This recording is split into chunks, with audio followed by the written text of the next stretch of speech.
जी बेटा स्टार्ट करेंगे classification of enzyme के टॉपिक को। तो अकॉर्डिंग टू द फंक्शन जो एंजाइम्स हैं वो 6 हिस्सों में डिवाइड किए गए हैं। Oxidative reductase enzyme, transferase enzyme, hydrolase enzyme, lyase enzyme, isomerase enzyme and ligase enzyme.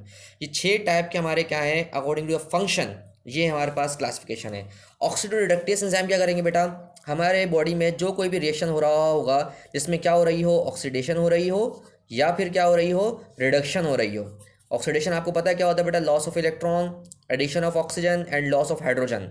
Oxidation का मतलब क्या होता है, loss of electrons, loss of hydrogen, addition of oxygen, ये ऑक्सीडेशन कहलाती है। और इसी तरह से बेटा जो नेक्स्ट हमारे पास है वो क्या है, रिडक्शन।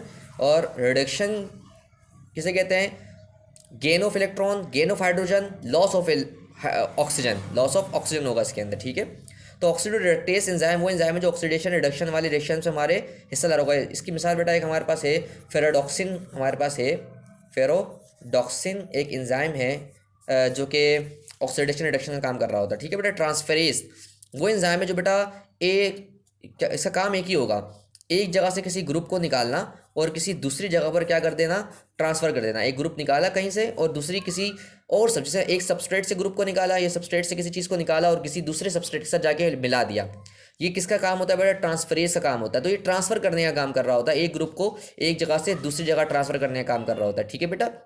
हमारे बहुत सारे ट्रांसफरेज हैं, जैसे आप जब भी खाना खाते हैं तो उसमें जो आयरन होता है, आयरन जो है वो जिसे क्या हम कहते हैं, फेरा फेराटीन ट्रांसफेरेज, क्या कहते हैं, फेराटीन ट्रांसफेरेज। ये बेटा वो एंजाइम है जो आयरन को क्या कर रहा होता है, ट्रांसफर कर रहा होता है आपकी बॉडी में। ऐसे ट्रांसफेरेसेस बहुत सारे हैं, ठीक है, लिवर में होते हैं, बहुत सारे होते हैं। तो हाइड्रोलेस एंजाइम किसे कहते हैं बेटा, ऐसे एंजाइम जो कि लार्ज कॉम्प्लेक्स मॉलिक्यूल्स को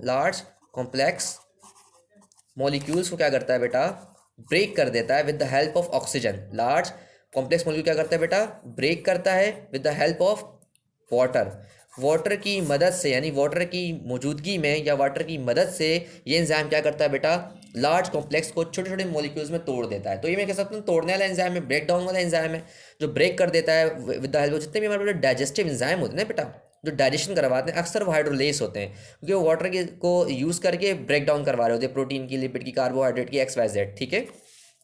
नेक्स्ट हमारे पास क्या है, लाइएस एंजाइम का मतलब क्या होता है बेटा, ये भी क्या है, लार्ज कॉम्प्लेक्स मॉलिक्यूल्स को ब्रेक करेगा छोटे मॉलिक्यूल्स में विदाउट हेल्प ऑफ ऑक्सीजन। बेटा लफ्ज याद रखना है, कैसा, विदाउट हेल्प ऑफ ऑक्सीजन, ये मीन्स के without help of water, sorry, without help of water मतलब बगैर वाटर के ये क्या करेगा, ब्रेक डाउन करेगा कि छोटे छोटे मॉलिक्यूल, बड़े मॉलिक्यूल्स को छोटे छोटे मॉलिक्यूल्स के अंदर, ठीक है। लाइएस एंजाइम ये भी ब्रेक करता है, लेकिन ये कैसे ब्रेक करता है, without use of water. Isomerase enzyme किसे कहते हैं बेटा, जो हमारी बॉडी में एक जो हमारे पास, इसे याद रख लें, आइसोमर किसे कहते हैं, दो ऐसे सब्सटेंस जो कि दोनों तकरीबन सेम स्ट्रक्चर में होंगे लेकिन फंक्शनली डिफरेंट होंगे, ठीक है बेटा। जो स्ट्रक्चरली क्या होंगे सेम लेकिन फंक्शनली क्या होंगे डिफरेंट, उसे कहते हैं आइसोमर। तो बेटा आइसोमरेस क्या करता है, असल में स्ट्रक्चर को तो सेम रखता है लेकिन उनके फंक्शन को क्या कर देता है, चेंज कर देता है। तो आइसोमरेस असल में क्या कर रहा होता है, ट्रांसफरिंग कर रहा होता है, ग्रुप्स की ट्रांसफरिंग कर रहा होता है, ताकि एक स्ट्रक्चर में तो चेंज ना आए लेकिन उसके फंक्शन में क्या आ जाए, चेंज आ जाए, ठीक है बेटा। ये कहलाते हैं आइसोमरेस। जैसे मिसाल के तौर पर बेटा हमारे पास आता है एक ग्लूकोज 6 फॉस्फेट, हमारे पास एक कंपाउंड होता है ग्लूकोज 6 फॉस्फेट। तो ये ग्लूकोज 6 फॉस्फेट चेंज हो जाता है किसके अंदर, फ्रुक्टोज 6 फॉस्फेट में। किसमें चेंज हो जाता है, फ्रुक्टोज 6 फॉस्फेट में। अब आप कहेंगे ग्लूकोज भी 6 कार्बन वाली है, फ्रुक्टोज भी 6 कार्बन वाली है, तो बेटा मैंने इसके पूरा डिटेल लेक्चर बनाया हुआ ग्लूकोज और फ्रुक्टोज में क्या फ़र्क है, तो आप कार्बोहाइड्रेट वाली वीडियो जाके देख सकते हैं, ठीक है।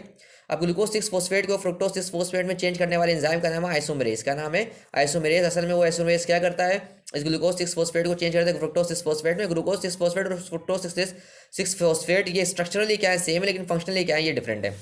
लाइगेस एंजाइम किसे कहते हैं बेटा, इसे कहते हैं सीलिंग एंजाइम। क्या कहते हैं, सीलिंग एंजाइम, यानी ये वो एंजाइम है जो क्या कर रहा होता है, असल में सील करने का काम कर रहा होता है। जैसे कि मिसाल के तौर पर दो चीज़ें हमारे पास मौजूद हैं, दोनों को कंबाइन करके कोई एक नया प्रोडक्ट बनाना है हमने, तो नए प्रोडक्ट बनाने के लिए क्या चाहिए, सीलिंग एंजाइम चाहिए, लाइगेस चाहिए। मिसाल पर डीएनए की 2 चेन होती है ना, इन दोनों को आपस में मिलाने के लिए हमारे पास जो एंजाइम चाहिए वो एंजाइम कौन सा वाला चाहिए, सीलिंग एंजाइम, यानी कि डीएनए का ये लाइगेस एंजाइम चाहिए। कौन सा चाहिए? Ligase enzyme. तो बेटा लाइगेस एंजाइम कौन सा एंजाइम होता है? वो एंजाइम जो क्या करता है, सील करता है। सील करने का मतलब ये कि दो कंपाउंड को आपस में जोड़कर एक नया कंपाउंड लार्ज कॉम्प्लेक्स स्ट्रक्चर बनाता है। जैसे हमने देखा है डीएनए की दोनों चीज़ों को आपस में जोड़कर क्या बना दिया, एक नया पूरा डीएनए का मॉलिक्यूल बना दिया। बेटा यहाँ पर हमारी क्लासिफिकेशन एंजाइम क्या हो गई, खत्म हो गई। इंशाल्लाह नेक्स्ट में हम पढ़ेंगे एक्टिवेशन ऑफ एनर्जी, क्या होती है, इसके फर्क क्या होते हैं, सारी चीज़ें पढ़ेंगे डिटेल से। ठीक है भाई, अल्लाह हाफिज़।